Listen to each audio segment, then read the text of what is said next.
En Véanlo tiempo hasta el real final. estamos viendo cómo la falta de liderazgo están desmoronando nuestras instituciones.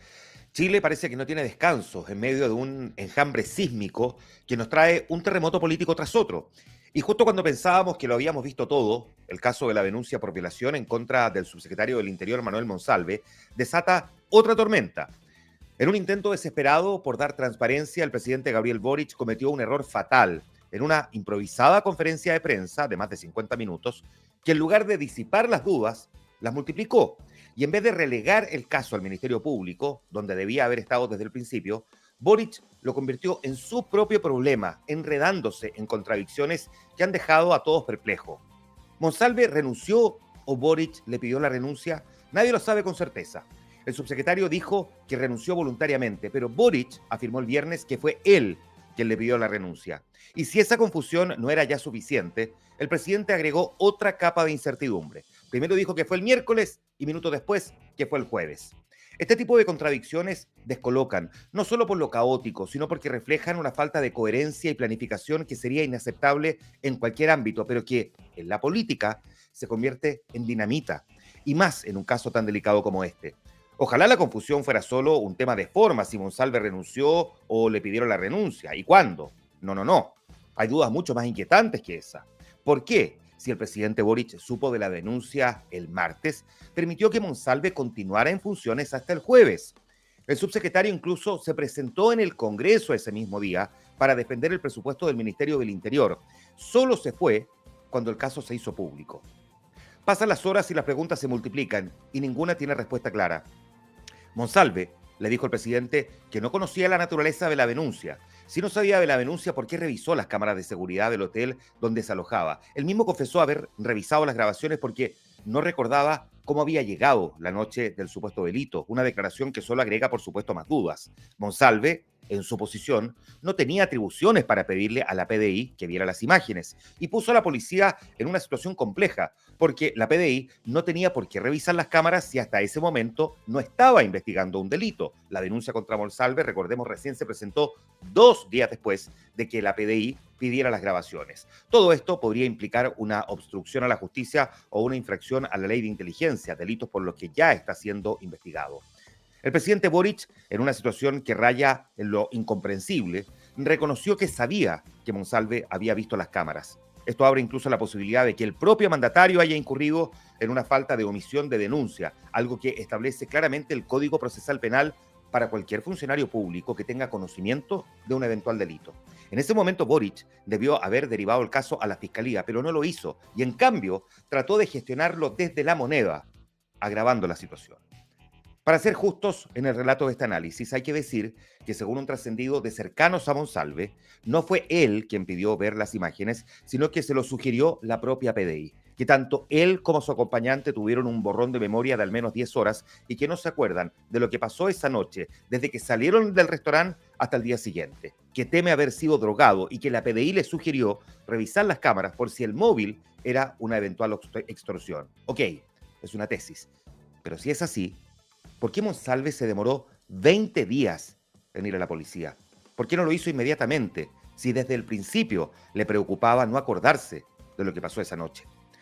En medio de este caos, no podemos ignorar el hecho de que Monsalve, subsecretario del Interior, recuerdo, y en esos momentos además ministro subrogante, no contaba con escoltas ni guardias de seguridad.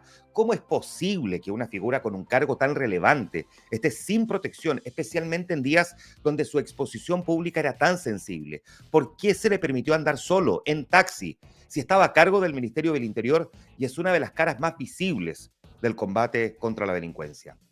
Para coronar esta brutal historia, también nos enteramos ahora que hay autoridades que usan la aplicación Signal, una plataforma que borra automáticamente los mensajes, lo que impide un posterior rastreo en caso de investigaciones. El caso Hermosilla, tan reciente y tan crudo, ¿no?, nos mostró lo valiosa que puede ser la evidencia digital cuando se trata de descubrir la corrupción. ¿Cómo es posible que las mismas autoridades que deberían representar la transparencia usen aplicaciones que borran las huellas? Tratando de dar claridad al caso, el presidente Boric lo terminó oscureciendo. Cometió un error grave. Transformó un problema que debía haber manejado con prudencia en una crisis que ahora lo involucra directamente. Si su intención era demostrar transparencia, lo que terminó reflejando es que no se preparó, no escuchó a su directora de comunicaciones, a quien increpó 2 veces y en público, y siguió hablando, alimentando las dudas en lugar de disiparlas. Y no solo eso, provocó una crisis al interior de su propio equipo. El diseño para abordar la crítica situación fue manejado exclusivamente por Interior y Presidencia, sin la participación de nadie más del comité político. La ministra de la Mujer, Antonia Orellana, apareció el jueves balbuceando respuestas ante la prensa sin mucha información porque se enteró ese mismo día del caso. En un gobierno que se declaró desde el minuto cero como feminista, nadie le advirtió de los detalles de este tema. Lo mismo con la vocera Camila Vallejo, a quien le informaron del caso el jueves en la mañana, cuando el presidente y la ministra Toá sabían esto desde el martes. Este error, lejos de ser un incidente aislado, es un reflejo de la profunda crisis institucional que atraviesa Chile. Una crisis que, si no se aborda con seriedad y urgencia, amenaza con destruir los cimientos que sostienen nuestra tambaleante democracia. Las instituciones en Chile están en una crisis y profunda, y este caso solo le echa más leña al fuego.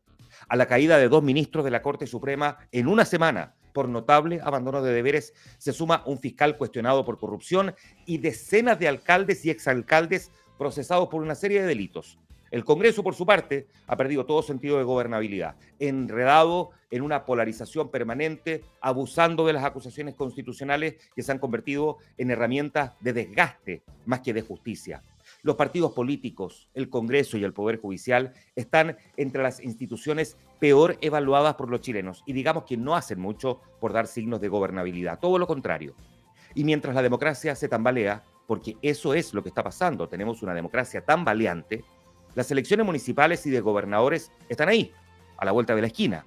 Una abstención mayor a la esperada para un proceso con voto obligatorio, o bien un aumento de los votos nulos o blancos, o la elección de independientes, que no responden a nadie, hablarán por sí solos del profundo descontento de la gente con la clase política. Los chilenos están cansados, no ven soluciones reales y cada nuevo escándalo político les confirma un gran temor, que las instituciones que deberían sostener la democracia parecen cada vez más débiles y vulnerables.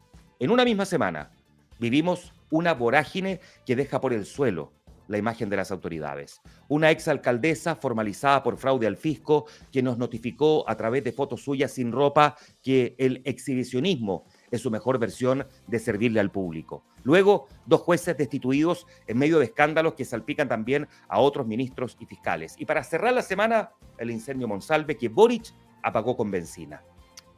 ¿Qué habría escrito sobre esta absurda semana Antonio Skármeta, cuya muerte en medio de tantos escándalos casi pasó inadvertida? En la Semana Mundial de la Novela, estos días dan para escribir una historia surrealista, que sin embargo para Chile ya más bien parecen historias costumbristas.